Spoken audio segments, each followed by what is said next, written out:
In this video, I'm going to be reacting to part 3 of Craig Groeschel's leadership podcast that's talking about how to break bad habits. And by the end of this video, you'll have heard some of the key points that I learned from what he had to share and how it can apply to young adults and college students today. Here's a challenge.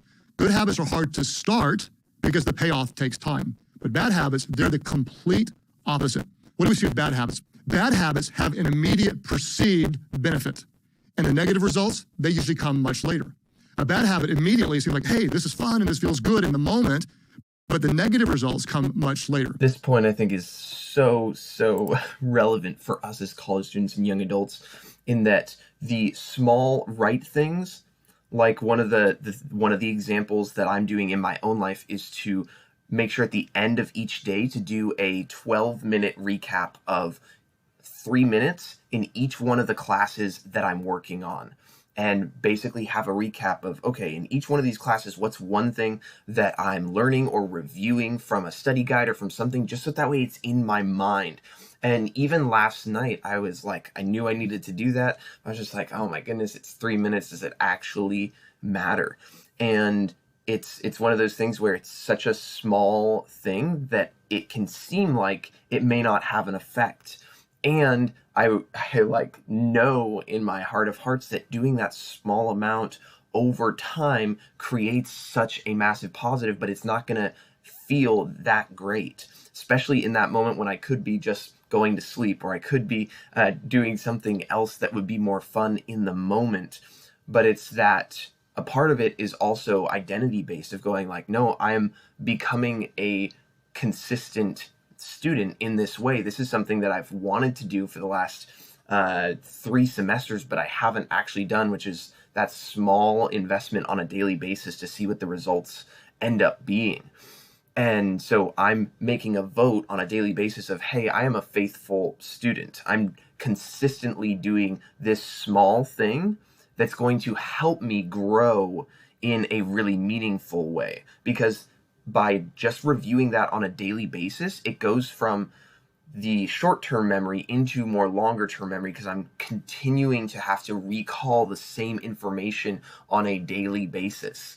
And that's the thing that I want out of school. Is I don't just want to like learn something, memorize it, do a test, and then forget about it. I want actual learning that affects who I am for the rest of my life. And so with that in mind, it changes how I'm choosing to study.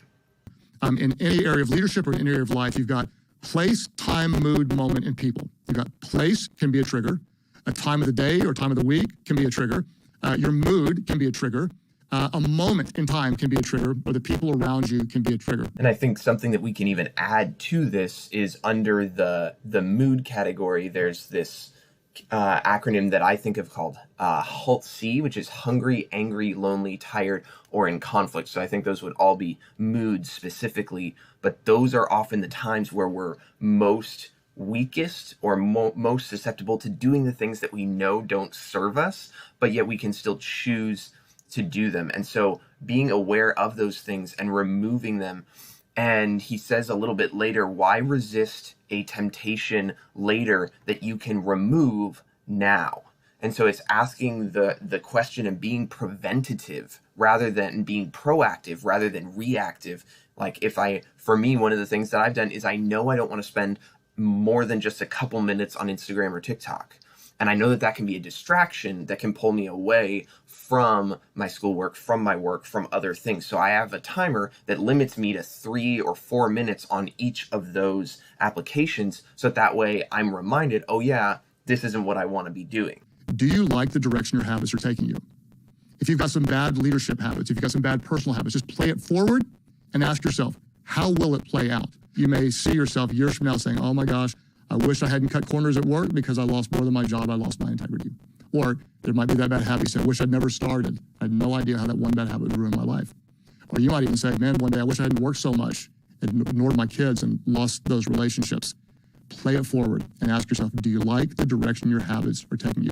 I think that's something that's so important for us now where we are, to ask ourselves that question and find out, like, man, what are the habits that I'm doing now because it's setting a foundation for the rest of my life. And this is true in every major area of our lives.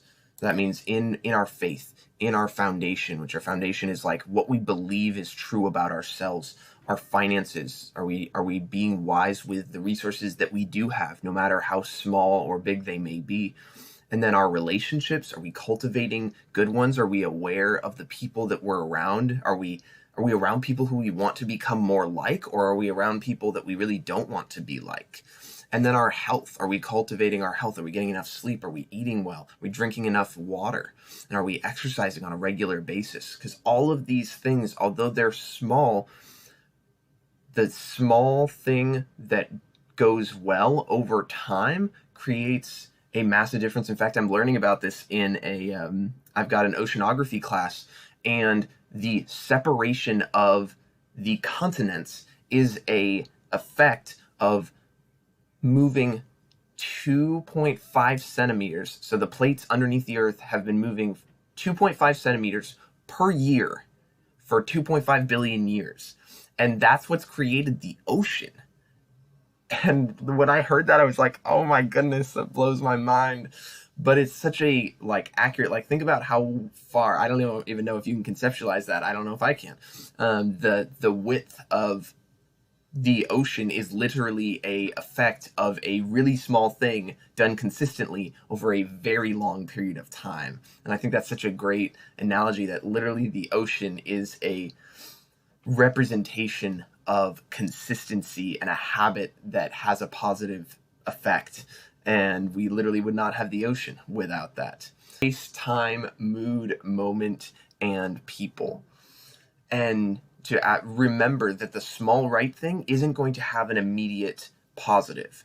And the small wrong thing, even if it has a momentary benefit, the long term, play that out into the future, into your future career, your future marriage, your future finances, and see, is that the person that we want to be? Because all of these come back to, who is the person that I want to be in the future? And am I living in alignment with that person? Or is it just an idea that doesn't have any habits? Because we are what we repeatedly do. And that's from Aristotle.